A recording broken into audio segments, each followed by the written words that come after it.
The US has for the sixth time vetoed a draft resolution of the UN Security Council calling for an immediate ceasefire in Gaza and the release of hostages.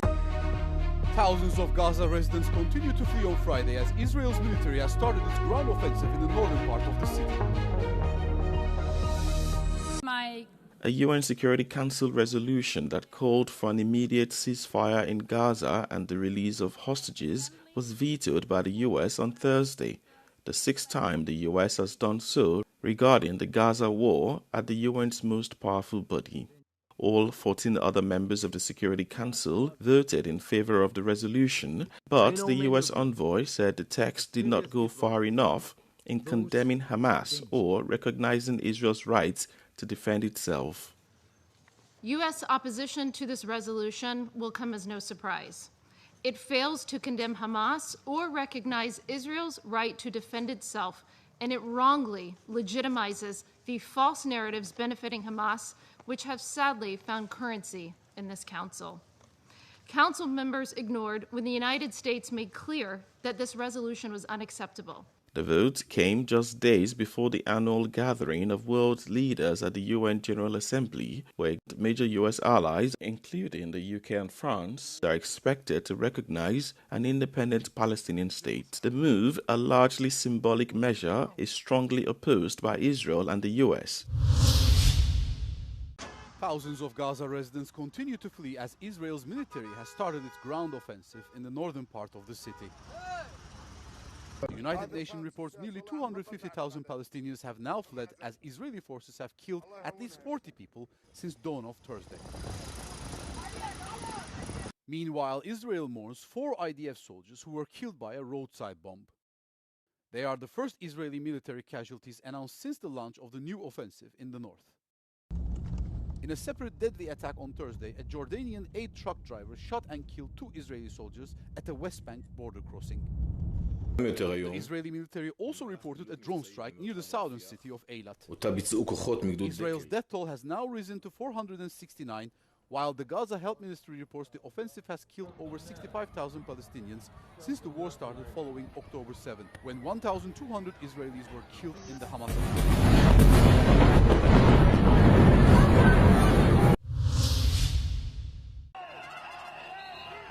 In Spain, pro-Palestinian demonstrators threw a spanner in the works of the Vuelta cycling race to oppose the participation of an Israeli team. At the same time, Spanish Prime Minister Pedro Sanchez proposed a series of measures to put pressure on the Israeli government. Spain has repeatedly positioned itself as pro-Palestine, and not by accident. Madrid and the Arab world have a long history of friendship. Isolated on the international scene because of its proximity to Nazi Germany and Fascist Italy during the Second World War, Spain's Franco sought closer ties with Arab countries. Para ganarse sobre todo los votos en Naciones Unidas de las monarquías conservadoras árabes, lo que hace es no reconocer el Estado de Israel.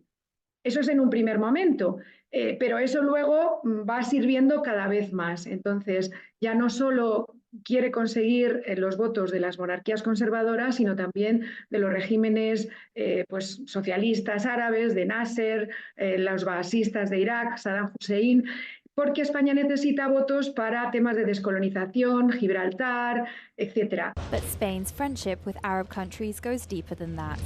In 1979, Prime Minister Adolfo Suarez was the first European leader to receive PLO leader Yasser Arafat.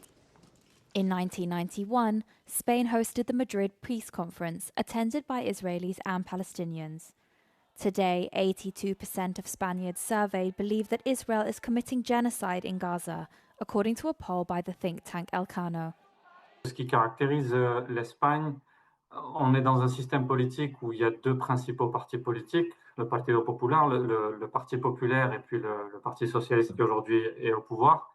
Et il existe une forme de consensus, je dirais, entre ces 2 partis sur le fait que la solution au conflit israélo-palestinien passe nécessairement par la création d'un État palestinien. Spain's support for the Palestinian cause has helped the country gain prestige on the international stage. La question palestinienne lui confère, disons, un prestige considérable, spécialement dans la Méditerranée et dans le sud global. Support for the Palestinian cause is not accompanied by a rise in anti-Semitism in Spain, according to the Elcano poll. Ukraine's President Volodymyr Zelensky said on Wednesday the country expects to have around 2.9 billion euros in a fund in October to buy weapons from the US.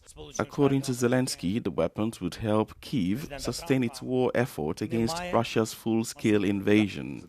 The financial arrangement, known as the Prioritized Ukraine Requirements List, pulls contributions from NATO members, excluding the US. Отримали більше 2 мільярдів грошей від наших партнерів спеціально для програми PORL. Ми отримуємо за жовтень ще додаткові гроші. Я думаю, десь у нас буде 3,5-3,6 вже мільярдів. Перші два пакети по 500 мільйонів, наскільки я зрозумів ваше запитання, і що буде в цих пакетах. Zelensky declined to provide details of what weapons the first shipment would include, but said they would definitely contain missiles for Patriot air defense missile systems and munitions for the high-mobility artillery rocket systems known as HIMARS. Defense experts say the Patriot systems are vital to defend against Russian missile attacks and strengthen the Ukrainian military's precision strike capability. 15 people have been charged over an alleged Russia-backed operation that planned arson attacks across Europe, Lithuanian prosecutors said on Wednesday. According to authorities, the plot was led by suspects with ties to the GRU, Russia's military intelligence service. The network allegedly hid homemade bombs inside parcels sent via couriers like DHL and DPD. Some of these devices exploded last year in the UK, Germany and Poland. An investigation across 4 countries has uncovered more explosives, and international arrest warrants are out for 3 more suspects.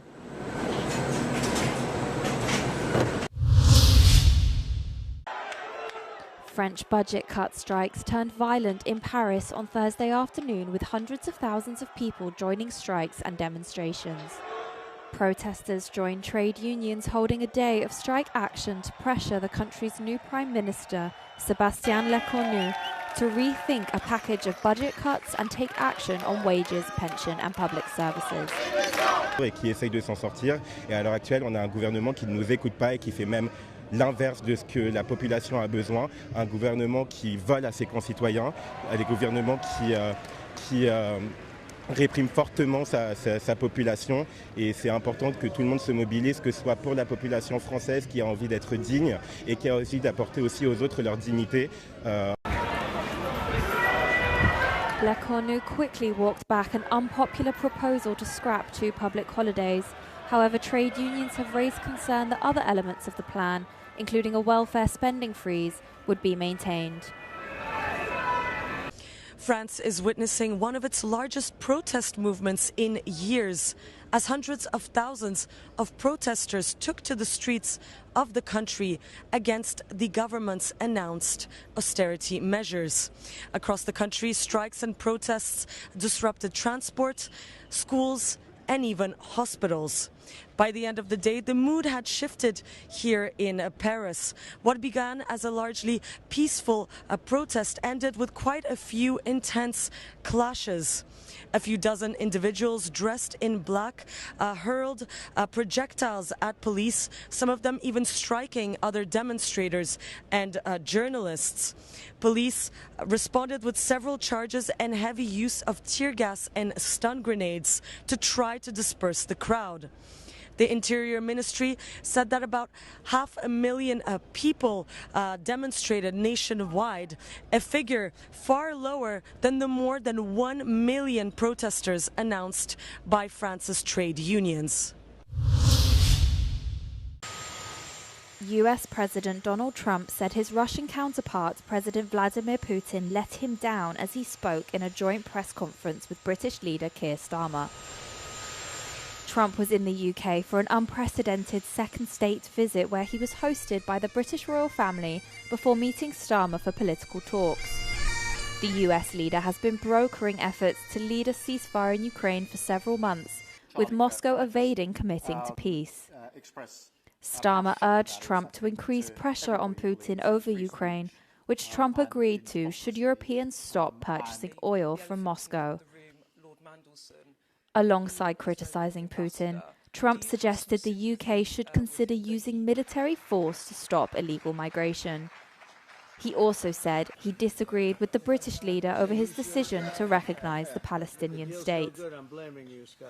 The pair signed the so-called tech prosperity deal during the visit, which sees firms such as Microsoft and Google pledging to spend billions in the UK. Starmer's government said it secured billions worth of investment from the US in the hope of creating thousands of jobs. Starmer has sought to strengthen ties with Trump as his America First policies have caused trade and security uncertainty.